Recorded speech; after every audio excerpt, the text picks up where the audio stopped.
இந்து தமிழ் திசை ஆனந்த ஜோதி வாசகர்களுக்கு பரம்பரை ஜோதிடர் பெருங்குளம் ராமகிருஷ்ணனின் அன்பின் வணக்கங்கள். 23 ஜனவரி 2025 வியாழக்கிழமை முதல் 29 ஜனவரி 2025 புதன்கிழமை வரையிலான இந்த காலகட்டத்திற்கான பொதுவான ராசி பலாபலன்களை பார்க்கலாம்.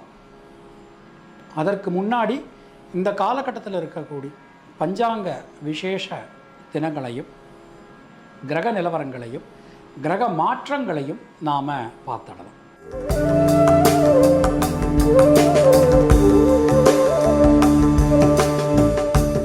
இந்த காலகட்டம் எடுத்துட்டோம்னா நிகழும் மங்களகரமான ஸ்வஸ்தி ஸ்ரீ குரோதி வருஷம் உத்தராயணம் ஹேமந்த ருது மகர தை மாதம் 10ஆம் தேதியிலிருந்து 16ஆம் தேதி வரையிலான காலகட்டம். 23 ஜனவரி வியாழக்கிழமை அன்றைக்கு திருநீலகண்டர் தாயுமானவர் குரு பூஜை, 24 கரிநாள், 25 சனிக்கிழமை ஏகாதசி. சனிக்கிழமையும் ஏகாதசியும் சேர்ந்து வர்றது அன்றைக்கி தான் வாஸ்து பூஜை. காலையில் 10:06 10:42 வரைக்கும் நமக்கு அந்த செங்கல் வைக்க வேண்டிய நேரம். 26ஆம் தேதி ஞாயிற்றுக்கிழமை இந்திய தேசத்தின் குடியரசு தினம். 27 ஜனவரி திங்கட்கிழமை மாத சிவராத்திரி மகா பிரதோஷம். 28 செவ்வாய்க்கிழமை அன்றைக்கு போதாயன அமாவாசை. 29 புதன்கிழமை அன்று தை மாத அமாவாசை திருவோண விரதம். இதுதான் இந்த காலகட்டத்தில் இருக்கக்கூடிய பஞ்சாங்க விசேஷ தினங்கள். கிரக நிலவரங்களை நாம் பார்த்துடலாம். ரிஷப ராசியில் குரு பகவான் வக்ரலமையில், மிதுன ராசியில் செவ்வாய் வக்ரலமையில், கன்னியா ராசியில் கேது, துலா ராசியில் சந்திரன், மகர ராசியில் சூரியன் புதன், கும்பராசியில் சுக்கிரன் சனி, மீன ராசியில் ராகு என கிரகங்களுடைய சஞ்சாரமானது அமைந்திருக்கிறது. 23ஆம் தேதி இரவு 9:59க்கு விருச்சிக ராசிக்கு சந்திர பகவான் மாற்றம் பெறுகிறார். 26ஆம் தேதி காலையில் 7:56க்கு தனுசு ராசிக்கு சந்திர பகவான் பெயர்ச்சி அடைகிறார். 28 மாலை மணி 3:27க்கு மகர ராசிக்குள் சந்திர பகவான் பிரவேசிக்கிறார். அன்று காலை 11:54க்கு மீன ராசிக்குள் சுக்கிர பகவான் பெயர்ச்சியாகி உச்சம் அடைகிறார். இதுதான் இந்த காலகட்டத்தில் இருக்கக்கூடிய கிரக நிலவரம். நாம் கொடுத்திருக்கக்கூடிய கிரகநிலையானது வாக்கிய பஞ்சாங்கத்தினை அடிப்படையாக கொண்டது.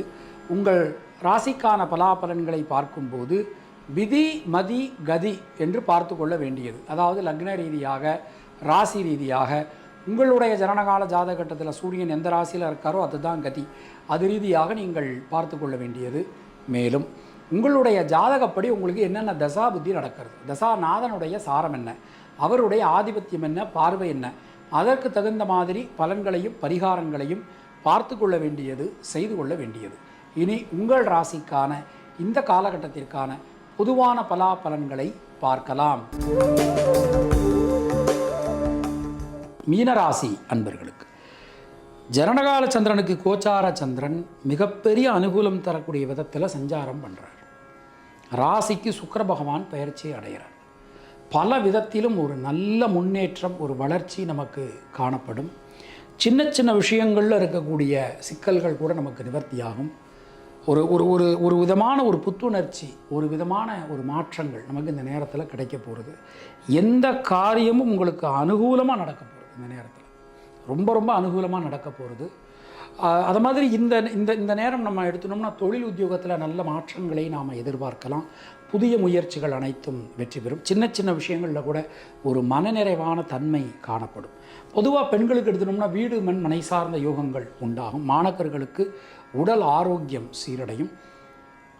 பூரட்டாதி நட்சத்திரத்தில் பிறந்தவர்களுக்கு தொழில் உத்தியோகத்தில் இருந்து வந்த குழப்பங்கள் சிக்கல்கள் அனைத்தும் விலகப் பெறுவீர்கள். பொதுவாக இந்த நேரத்தில் உத்திரட்டாதி நட்சத்திரத்தில் பிறந்தவர்களுக்கு மனதிற்குள் இருக்கக்கூடிய வீண் பயம் கவலை விலகும். ரேவதி நட்சத்திரத்தில் பிறந்தவர்களுக்கு தடைபட்டிருந்த கல்வி, தடைபட்டிருந்த சுபகாரியங்கள் எல்லாமே நமக்கு நல்லபடியாக நடக்க போகிறது. தினசரி முருகப்பெருமான் வழிபாடு செய்து வருவது நமக்கு சிறந்த பரிகாரம். உங்களுடைய அதிர்ஷ்டமான எண்கள் 2, 3, 6. அதிர்ஷ்டமான நிறம் வெள்ளை மற்றும் சிவப்பு.